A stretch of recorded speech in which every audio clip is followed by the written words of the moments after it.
এই রিক্সা লইয়া এই রাস্তার মুখটার মধ্যে দৌলতপুর নি কয়টা রে, এই দৌলতপুর রাস্তার মধ্যে বইয়া রইছে। রিক্সা আর নাই, মাত্র একটা, তে মশা দিয়া বইয়া রইছে।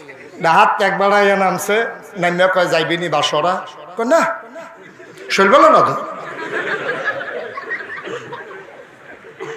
তার শৈল না। তা আরেক ফেল ফিরলে মশা দিয়া বইয়া রইছে, বিড়ি টানতে আছে বইয়া বইয়া। হ্যাঁ বেড়া গাড়ি ডাহাত চাইছি লগে ব্যাগ স্যাগ আছে, কিন্তু টান দিয়া দিয়েইস না, কাও না শৈলে দিলে না। কত বাড়াই দেন, কত বাড়াই দিলে কতই দিবেন, না হইলে 100 দিবেন। বাড়া হইলেও সর্বোচ্চ হইলে কয় টাকা হইব, 20 টাকা। আপ ডাউনে না হইলে কত টাকা, দাপ মারছে কখনো, কয় না হইলে 100 টাকা দিবেন। কারে কি তা কছে 100 টাকা, 20 টাকা, 120 কইয়া গেছে, গেছিনি কি তা কস কয়। সিটার কি হুদা উফরে নিচে দিয়া ক।